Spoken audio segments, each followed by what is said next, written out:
अगर महिलाओं को पढ़ाओगे तो अपने आप वो प्रजनन दर नीचे जाएगा। आप देश के उत्थान की खूब चर्चा करते हैं कि बड़ा भारी हम लोगों के देश का नाम है दुनिया में, आगे बढ़ गए। अर्थात देश का जो गरीब राज्य है उसके उत्थान के लिए क्यों नहीं काम कर रहे हैं?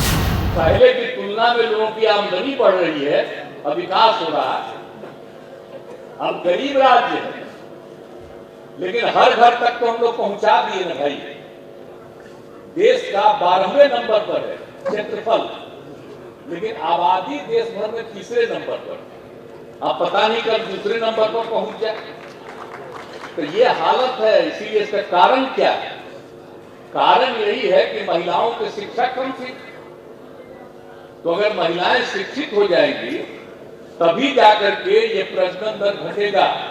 और हम बराबर आप सब लोगों को कहते रहते हैं, कहीं भी जाते हैं तो इन बातों की चर्चा करते हैं। तो ये सब आप लोग ध्यान दीजिए। जब हम लोगों को काम करने का मौका मिला उस समय प्रजनन दर 4.3 था। और फिर हम लोगों ने सर्वेक्षण कराया कि भाई देश भर में क्या है। तो पति पत्नी में अगर पत्नी मैट्रिक पास थी तो पूरे देश भर में प्रजनन दर उन परिवारों का 2। और बिहार में भी उसका सर्वे कराया गया कि पति पत्नी में अगर पत्नी मैट्रिक पास है तो यहां भी निकला प्रजनन दर 2। अगर लड़की पढ़ी हुई है, महिला पढ़ी हुई है, और अगर इंटर पास का देखा तो पूरे देश का प्रजनन दर आया उन परिवारों का 1.7। और बिहार में अगर पति पत्नी में पत्नी इंटर पास है तो प्रजनन दर दिखाई पड़ा 1.6। अब उसी समय से हमको लगा कि भाई जब सब महिलाओं को पूरा पढ़ा देंगे और सब लोग पढ़ेगी तभी अब प्रजनन दर नीचे जाएगा। अब आजकल देख रहे हैं कि कुछ लोग डिमांड कर रहा है कि साहब नियमित करिए, एक परिवार में 2 से अधिक नहीं पैदा करेगा। हम तो इसका विरोध करते हैं, सब बोगस चीज है। ये तो बोगस चीज है। अगर महिलाओं को पढ़ाओगे तो अपने आप वो प्रजनन दर नीचे जाएगा। किसी को करने का मतलब होता है, तो लोग तो ऐसे ही करते रहते हैं।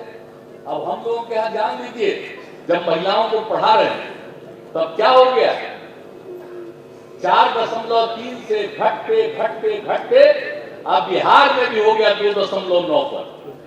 अब ये पूरा काम जो कर रहे हैं ये बढ़ेगा तो हम लोग का तो बिहार में 4-5 साल के अंदर 2 पर पहुंच जाएंगे। तो हम लोग तो ये काम कर रहे हैं। तो क्या करना चाहिए? पढ़वाना चाहिए। कई लोग तो कोई पॉलिसी नहीं बनाते। कौन सी पॉलिसी बनाते हैं?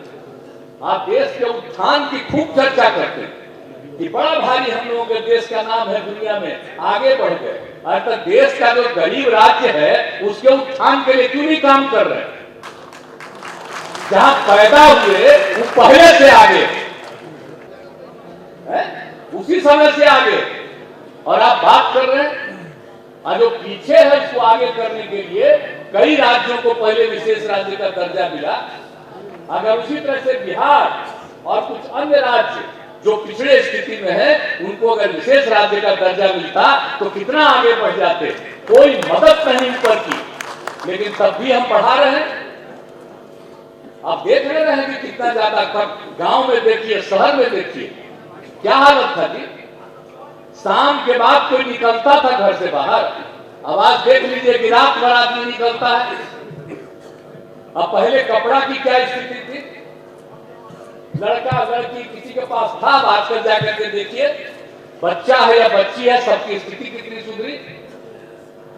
अब पहले कितना बिकता था, फल सब्जी सब कितना कम बिकता था, कितना ज्यादा बिक रहा है। तो सब तरह से जो बेहतरी हो रही है, पहले की तुलना में लोगों की आमदनी बढ़ रही है, अब विकास हो रहा है। अब गरीब राज्य है लेकिन हर घर तक तो हम लोग पहुंचा दिए ना भाई। बिजली भी पहुंचा दिए, पानी भी पीने के लिए पहुंचा दिया, और हर गांव तक सड़क बना दिया। कितना पुल पुलिया का निर्माण कराया गया। तो एक एक तरह का काम किया जा रहा। अब पहले कोई आता था पटना या राज्य में कहीं आता था तो जिसका बुरा हाल था, अब आजकल 15 साल के बाद 14 साल के बाद कोई बाहर से आता है तो देखता है तो उसको आश्चर्य होता है कि कितना बढ़िया हो गया है पटना।